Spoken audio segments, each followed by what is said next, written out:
ओम श्री सीतारामचंद्रभ्य नमः। श्रीमद् वाल्मीकि रामायण सुंदरकांड अष्टात्रिंशः सर्गः। सीता जी का हनुमान जी को पहचान के रूप में चित्रकूट पर्वत पर घटित हुए एक कौवे के प्रसंग को सुनाना, श्री राम को शीघ्र बुलाने के लिए अनुरोध करना और चूड़ामणि देना। ततः स कपिशार्दूलस्तेन वाक्येन तोषितः सीतामुवाच तच्छ्रुत्वा वाक्यं वाक्यविशारदः। सीता के इस वचन से कपिश्रेष्ठ हनुमान जी को बड़ी प्रसन्नता हुई। वे बातचीत में कुशल थे। उन्होंने पूर्वोक्त बातें सुनकर सीता से कहा, युक्त रूपम त्वया देवी भाषितं शुभदर्शने सदृशं स्त्री स्वभावस्त साध्वीनां विनयस्य च। देवी, आपका कहना बिल्कुल ठीक है। युक्ति संगत है। शुभ दर्शने, आपकी ये बात नारी स्वभाव के तथा पतिव्रताओं के विनयशीलता के अनुरूप है। स्त्री पात्रत्वं समर्थी से सागरं वर्तितुं मामधिष्ठाय विस्तीर्ण शतयोजनमायुषम्। इसमें संदेह नहीं कि आप अबला होने के कारण मेरी पीठ पर बैठकर 100 योजन विस्तृत समुद्र के पार जाने में समर्थ नहीं हैं। द्वितीयं कारणं यच्च ब्रवीषि विनयान्विते रामधन्यस्य नार्हामि संसर्गमिति जानकी।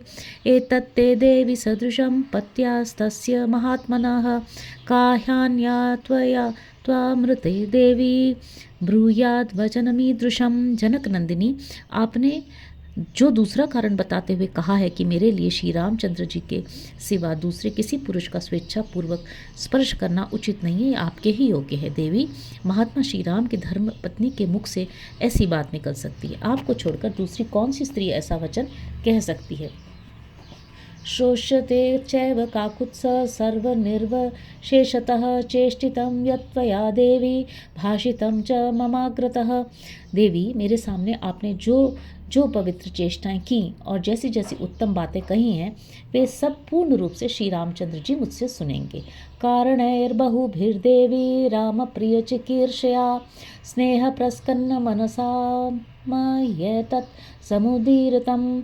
देवी, मैंने जो आपको अपने साथ ले जाने का आग्रह किया उसके बहुत से कारण हैं। एक तो मैं श्री रामचंद्र जी का शीघ्र ही प्रिय करना चाहता था, अतः स्नेहपूर्ण हृदय से ही मैंने ऐसी बात कही है। लंकाशा दुष्प्रवेशत्वात् दुस्तरत्वान् महोदधे सामर्थ्यादात्मनश्चैव मया तत्समुदीरितम्।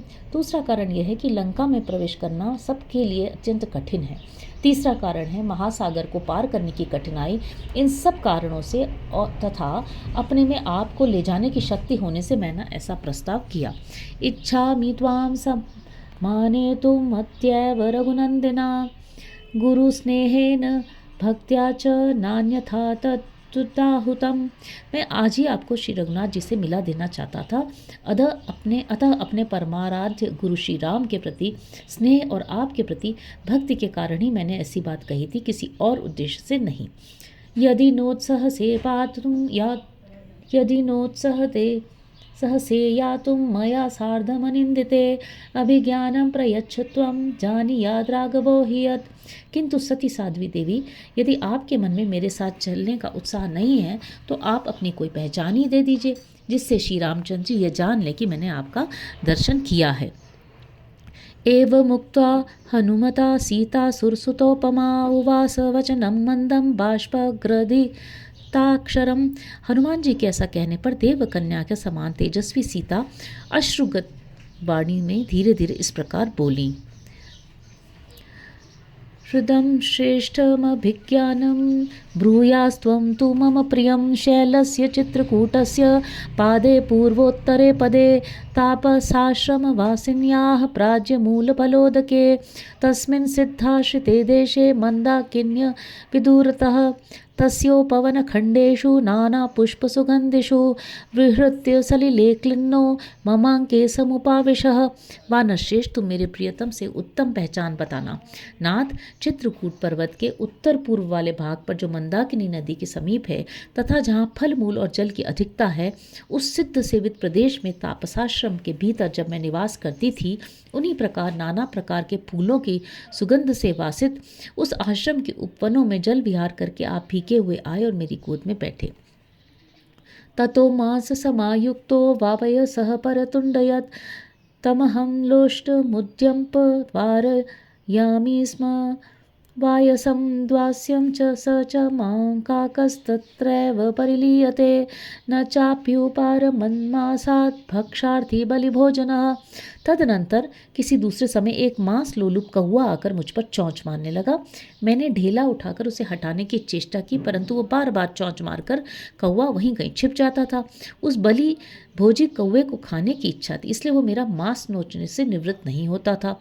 उत्कर्षण्यां च रशनां क्रुद्धायां मयि पक्षिणे स्रसमाने च वसने ततो दृष्ट्वा त्वयाहं। मैं उस पक्षी पर बहुत कुपित थी, अतः अपने लहंगे को दृढ़तापूर्वक कसने के लिए कटी सूत्र को खींचने लगी। उस समय मेरा वस्त्र कुछ नीचे खिसक गया और उसी अवस्था में आपने मुझे देख लिया। त्वया विहसिता चाहं क्रुद्धा संलज्जिता तदा भक्ष्यगृद्धेन काकेन धारिता त्वामुपागता। देखकर आपने मेरी हंसी उड़ाई। इससे मैं पहले तो कुपित हुई, फिर लज्जित हो गई। इतने में ही उस भक्ष्य लोलुप कौवे ने फिर चौंच मारकर मुझे क्षत विक्षत कर दिया और उसी अवस्था में मैं आपके पास आई। ततः शान्ताः मुत्सङ्गमासीनस्य विषं क्रुध्यन्तीव प्रहृष्टेन त्वयाहं परिसान्विता। आप वहाँ बैठे हुए थे, मैं उस कौवे की हरकत से तंग आ गई थी, अतः थक कर आपकी गोद में आ बैठी। उस समय मैं कुपित सी हो रही थी और आपने प्रसन्न होकर मुझे सांत्वना दी। बाष्पपूर्ण मुखी मंदम चक्षुषी परिमार्जति लक्षिताहं त्वया नाथ वायसेन प्रकोपिता। नाथ कौवे ने मुझे कुपित कर दिया था। मेरे मुख पर आंसुओं की धारा बह रही थी और मैं धीरे धीरे आंखें पोंछ रही थी। आपने मेरी उस अवस्था को लक्ष्य किया। परिश्रमाच्च सुप्ता है राघवांके स्यम्यम चिरम पर्यायेण प्रसुप्तश्च ममांके भरताग्रजः। हनुमान में थक जाने के कारण उस दिन बहुत देर श्री रघुनाथ जी के गोद में सोई रही। फिर उनकी बारी आई और वे भरत के बड़े भाई मेरी गोद में सिर रखकर सो रहे थे। सतत्र पुनरेवाथ वायसः समुपागमत् ततः सुप्त प्रबुद्धां राघवांकात् समुत्थितां वायसः सहसागम्य विदधार स्तनांतरे। इसी समय वह कौवा फिर वहाँ आया। मैं सोकर जगने के बाद श्री रघुनाथ जी की गोद से उठकर बैठी ही थी कि उस कौवे ने सहसा झपट कर मेरी छाती में चौंच मार दी। पुनः पुनरथोपत्य विदधार समां भृशं ततः समुत्थितो रामो मुक्तः शोणितबिन्दुभिः। उसने बार बार उड़कर मुझे अत्यंत घायल कर दिया। मेरे शरीर से रक्त की बूंदें झरने लगी और इससे श्री रामचंद्र जी की नींद खुल गई और वे जाकर उठ बैठे। समां दृष्ट्वा महाबाहुर्वितुन्नां स्तनयोस्तदाशि विषयैव क्रुद्ध श्वसन वाक्यमभाषत। मेरी छाती में घाव हुआ देख महाबाहु श्री राम उस समय कुपित हो उठे और फुफकारते हुए विषधर सर्प के समान जोर जोर से सांस लेते हुए बोले। केन तेनागनासोरु विक्षतं वयस्तनान्तरं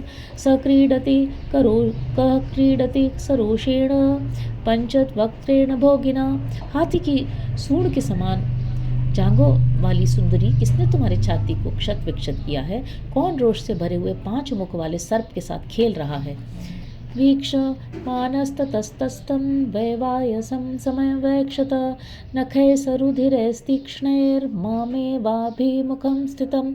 इतना कहकर जब उन्होंने इधर उधर दृष्टि डाली तब उस कौवे को देखा जो मेरी ही ओर मुँह किए बैठा था। उसके तीखे पंजे खून से रंग गए थे।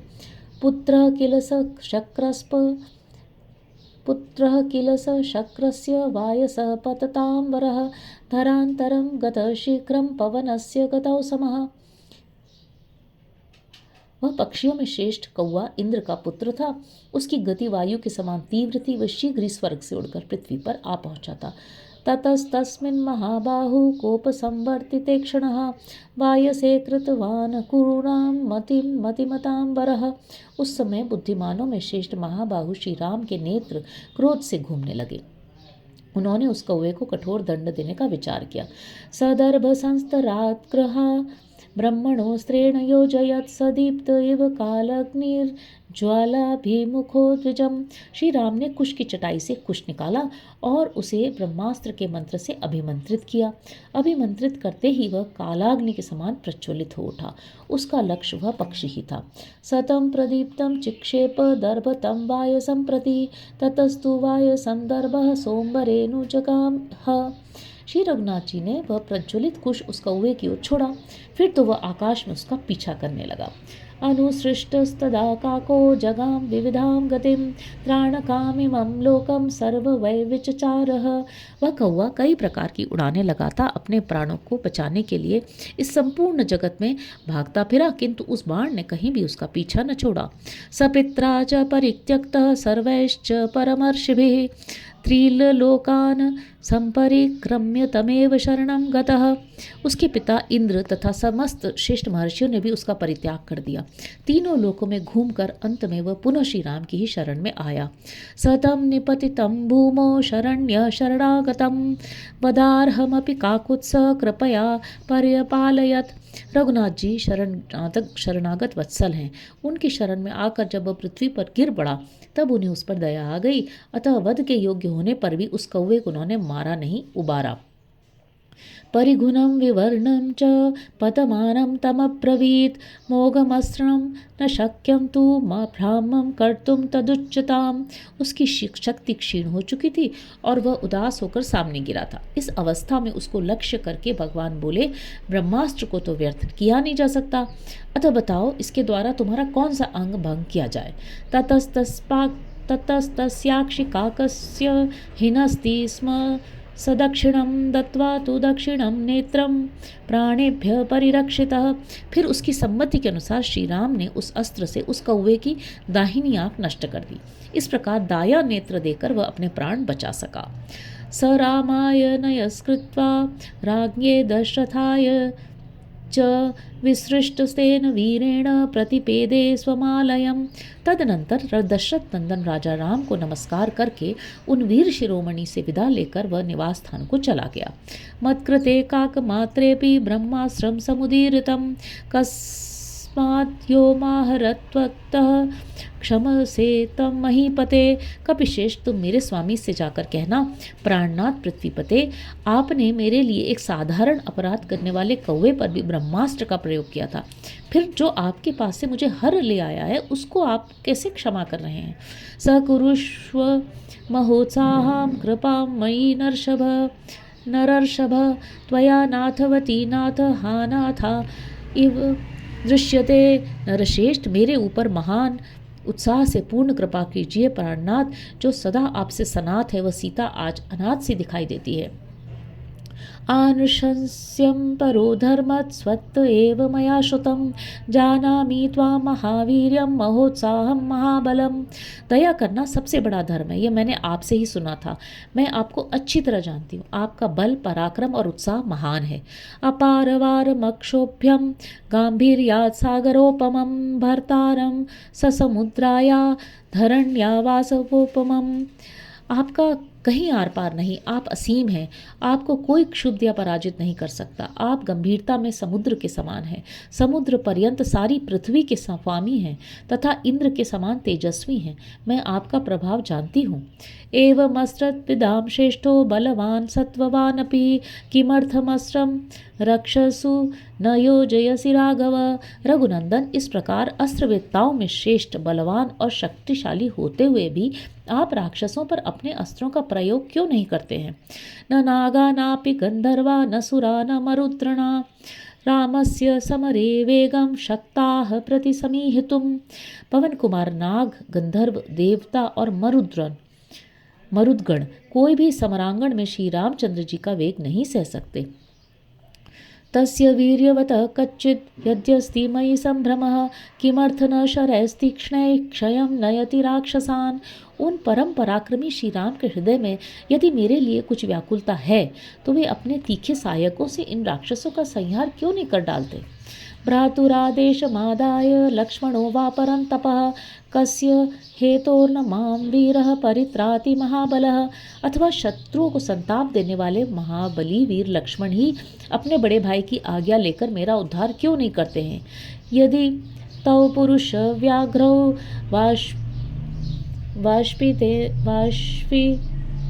वाष्पीन्द्र समतेजसौ सुराणामपि दुर्धर्षि किमर्थ मामुपेक्षतः।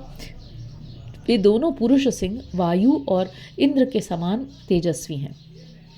यदि वे देवताओं के लिए भी दुर्जय हैं तो किस लिए मेरी उपेक्षा करते हैं।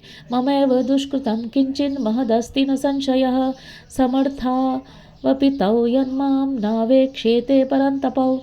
निस्संदेह मेरा ही कोई महान पाप उदित हुआ है जिससे वे दोनों शत्रु संतापी वीर मेरा उद्धार करने में समर्थ होते हुए भी मुझ पर कृपा दृष्टि नहीं कर रहे हैं। वैदेह्या वचनं श्रुत्वा करुणं साशुभाषितम् अथाब्रवीन् महातेजा हनुमान हरियूथपः। विदेह कुमारी सीता ने आंसू बहाते हुए जब यह करुणा युक्त बातें कहीं तब इसे सुनकर वानर यूथपति महातेजस्वी हनुमान इस प्रकार बोले।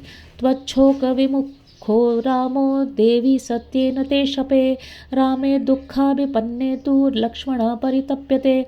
देवी मैं सत्य की शपथ खाकर आपसे कहता हूँ कि श्री रामचंद्र जी आपके विरह शोक से पीड़ित हो अन्य सब कार्यों से विमुख हो गए हैं, केवल आपका ही चिंतन करते रहते हैं। श्री राम के दुखी होने से लक्ष्मण भी सदा संतप्त रहते हैं।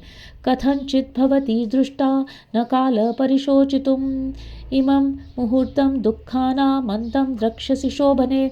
किसी तरह आपका दर्शन हो गया, अब शोक करने का अवसर नहीं है। शोभने इसी घड़ी से आप अपने दुखों का अंत होता देखेंगी। तावुभौ पुरुष व्याघ्रो राजपुत्रो महाबलो त्वदर्शन कृतोत्साही लोकान भस्मीकरिष्यति। ये दोनों पुरुष सिंह राजकुमार बड़े बलवान हैं तथा आपको देखने के लिए उनके मन में विशेष उत्साह है, अतः वे समस्त राक्षस जगत को भस्म कर डालेंगे। हत्वा च समर क्रूरम रावणम सह बांधवम राघवस्त्वां विशालाक्षी स्वां पुरीं विप्रेति नेष्यति। विशाल लोचने रघुनाथ जी समरांगण में क्रूरता प्रकट करने वाले रावण को उसके बंधु बांधवों सहित मारकर आपको अपनी पुरी में ले जाएंगे। ब्रूहि यत् राघवो वाच्यो लक्ष्मणश्च महाबलः सुग्रीवो वापि तेजस्वी हरयो वा समागताः। अब भगवान श्री राम, महाबली लक्ष्मण, तेजस्वी सुग्रीव तथा वहाँ एकत्र हुए वानरों के प्रति आपको जो कुछ कहना हो वह कहिए। इत्युक्तवती तस्मिश्च सीता पुनरथा ब्रवीत कौसल्यालोक भर्तारं सुषुवे यम मनस्विनी तम ममार्थे सुखम पृच्छ शिरसा चाभिवादय। हनुमान जी के ऐसा कहने पर देवी सीता ने फिर कहा, कपिश्रेष्ठ मनस्विनी कौशल्या देवी ने जिन्हें जन्म दिया है तथा जो संपूर्ण जगत के स्वामी हैं, उन श्री रघुनाथ जी को मेरी ओर से मस्तक झुकाकर प्रणाम करना और उनका कुशल समाचार पूछना।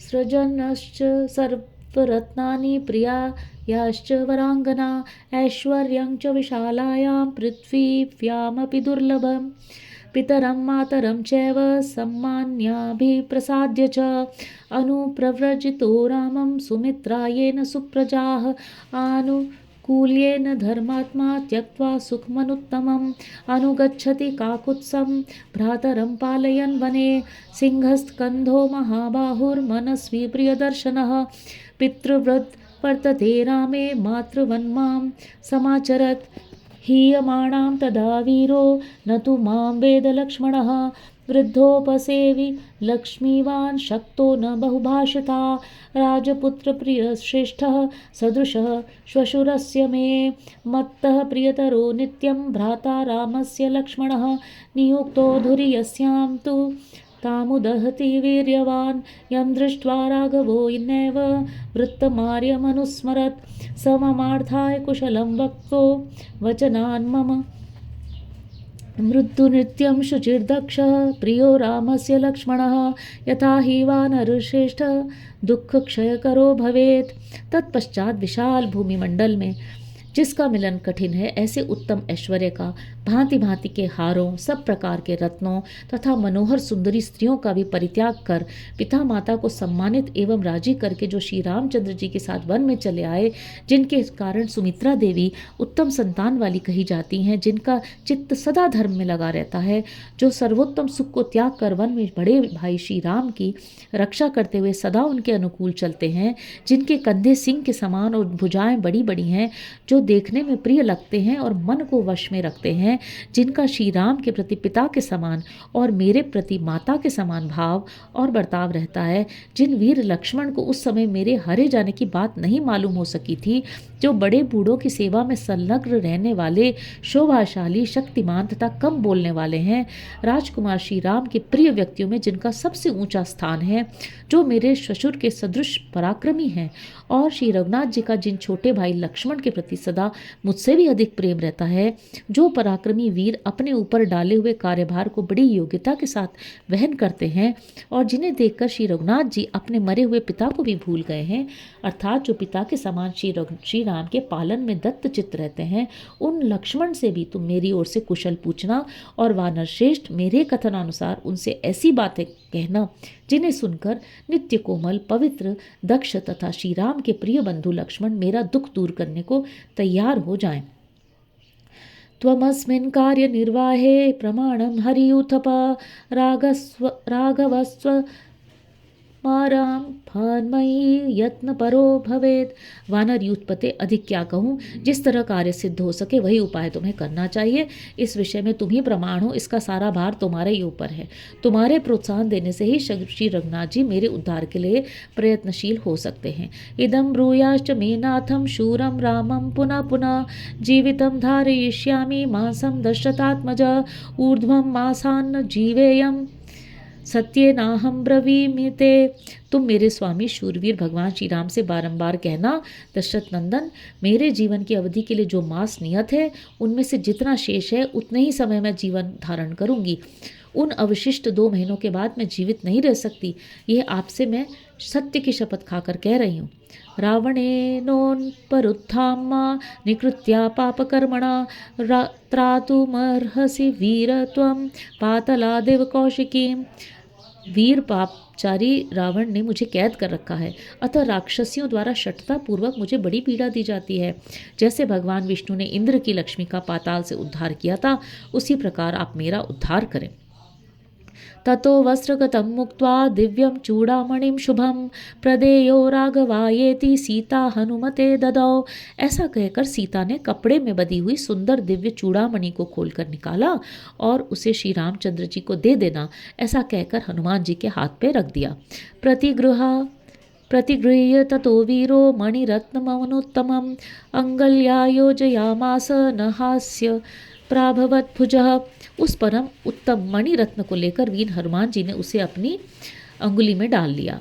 उनकी बातें वहाँ अत्यंत सूक्ष्म होने पर भी उसके छेद में न आ सकी।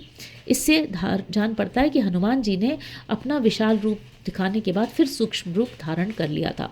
मणिरत्नम कपिवरः प्रतिगृह्याभिवाद्य च सीता प्रदक्षिणं कृत्वा प्रणतः पार्श्वतः स्थितः। वह मणिरत्न लेकर कपिवर हनुमान जी ने सीता को प्रणाम किया और उनकी प्रदक्षिणा करके वे विनीत भाव से उनके पास खड़े हो गए।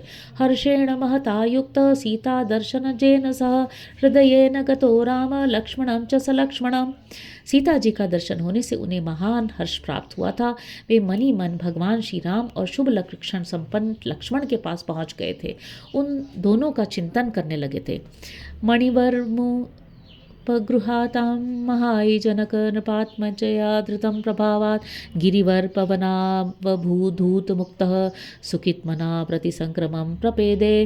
राजा जनक की पुत्री सीता ने अपना विशेष प्रभाव से जिसे छिपा कर धारण कर रखा था, उस बहुमूल्य मणि रत्न को लेकर हनुमान जी मनी मन उस पुरुष के समान सुखी एवं प्रसन्न हुए, जो किसी श्रेष्ठ पर्वत के ऊपरी भाग से उठी हुई प्रबल वायु के वेग से कंपित होकर पुनः उसके प्रभाव से मुक्त हो गया हो। तदनंतर उन्होंने वहां से लौट जाने की तैयारी की। इत्यार्षे श्रीमद् रामायणे वाल्मीकि आदि काव्ये सुंदरकांडे 38 सर्गः। इस प्रकार श्री वाल्मीकि निर्मित आर्ष रामायण आदि काव्य के सुंदरकांड में 38वां सर्ग पूरा हुआ। हरि ओम।